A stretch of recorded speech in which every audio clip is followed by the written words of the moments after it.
Hi friends, இப்பொழுது நாம் சாணக்கியரின் வரலாற்றை பற்றி தெரிந்து கொள்வோம். உள்ளதை சொல்வோம், நல்லதை செய்வோம். எதை செய்ய வேண்டும், எதை செய்யக்கூடாது என்பதை இந்த பதிவு மேலும் உணர்த்தும். எனவே உங்கள் ஒவ்வொருவரிடமும் விவேக ஆற்றல், மதிநுட்ப ஆற்றல் எழட்டும்.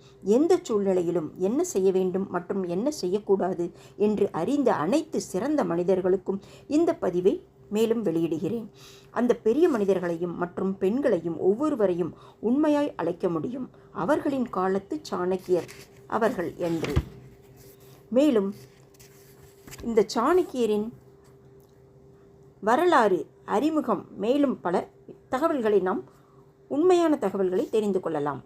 சாணக்கிய நீதி என்ற இரு வார்த்தைகளை கேட்ட நொடியில் நாம் இன்னொரு உலகிற்கு, ஒழுங்கும் ஒழுக்கமும் நிறைந்து விளங்கும் சாணக்கிய உலகிற்கு அழைத்துச் செல்லப்படுவோம்.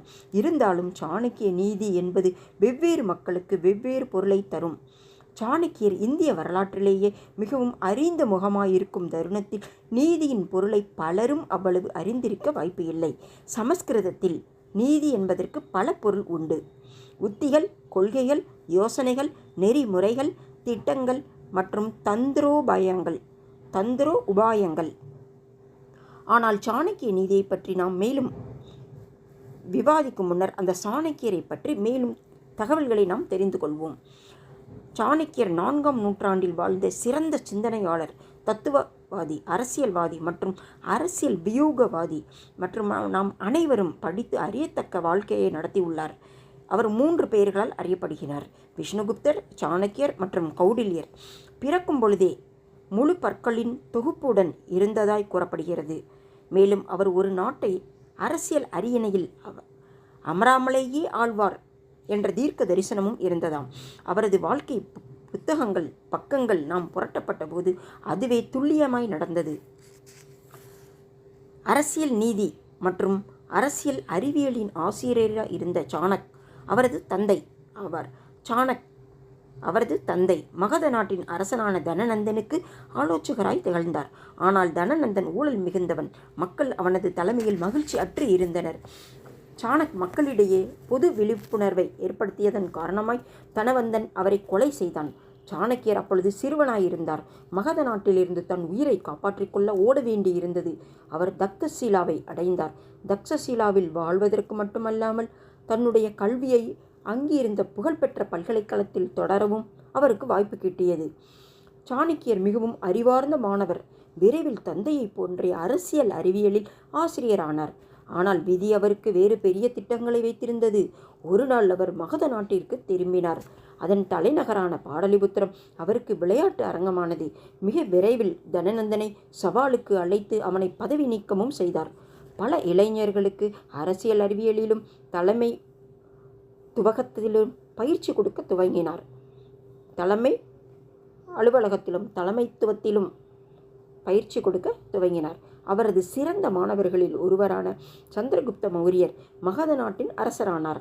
சாணக்கியர் உலகையே வெல்ல வந்து கொண்டிருந்த மாபெரும் அலெக்சாண்டரையும் வீழ்த்தினார்.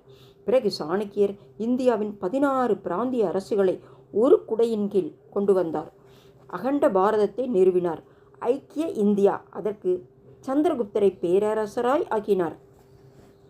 சாணக்கியர் அடிப்படையில் ஒரு ஆசிரியர். தன்னிடம் இருந்த மெய் அறிவையும் பட்டறிவையும் அடுத்த தலைமுறையினருக்கு தர விரும்பியவர். அதனால் அவர் பெரும் படைப்பான தலைமை மற்றும் நல்லாட்சிக்கான பெரும் நூலான கௌடில்யரின் அர்த்தசாஸ்திரம் என்ற நூலை எழுதினார்.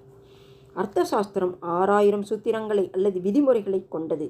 அதன் அடிப்படையில் சந்திரகுப்தர் எப்படி நல்லாட்சி செய்ய வேண்டும் மற்றும் என்றும் வழிகாட்டினார்.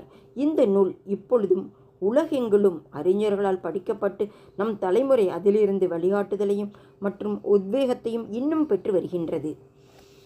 அர்த்தசாஸ்திரத்தில் உள்ள 6000 சூத்திரங்கள் அரசர்களுக்கு ஆனது என்று கூறப்பட்டாலும் அவர் இன்னொரு நூலை எழுதியது சாணக்கிய நீதி, பொதுமக்களுக்கு என்று. அதுவே நாம் இப்பொழுது பார்த்து கொண்டிருக்கும் இந்த சாணக்கிய நூல் ஆகும். என்னை பொறுத்தவரையில் இந்த சாணக்கிய நீதி என்பது ஒருவர் விரும்பிய முடிவுகளை அடையக்கூடிய வழிமுறைகளை தரக்கூடியது. விரும்பிய முடிவுகளை அடையக்கூடிய வழிமுறைகளை தரக்கூடியது. இதை உண்மையான நோக்கில் கற்று நூலில் தரப்பட்டுள்ள நீதிகளை வாழ்க்கையில் நடைமுறைப்படுத்தினால் வாழ்நாள் குறிக்கோளை மிக எளிதில் நாம் சாதிக்கலாம். வெற்றிகரமான வாழ்க்கைக்கு, அனைவரது வெற்றிகரமான வாழ்க்கைக்கு என்னுடைய வாழ்த்துக்கள். இன்னும் வரும் பதிவுகளில் நாம் மேலும் நல்ல பல தகவல்களை நாம் பார்க்கலாம். தேங்க்யூ. நன்றி.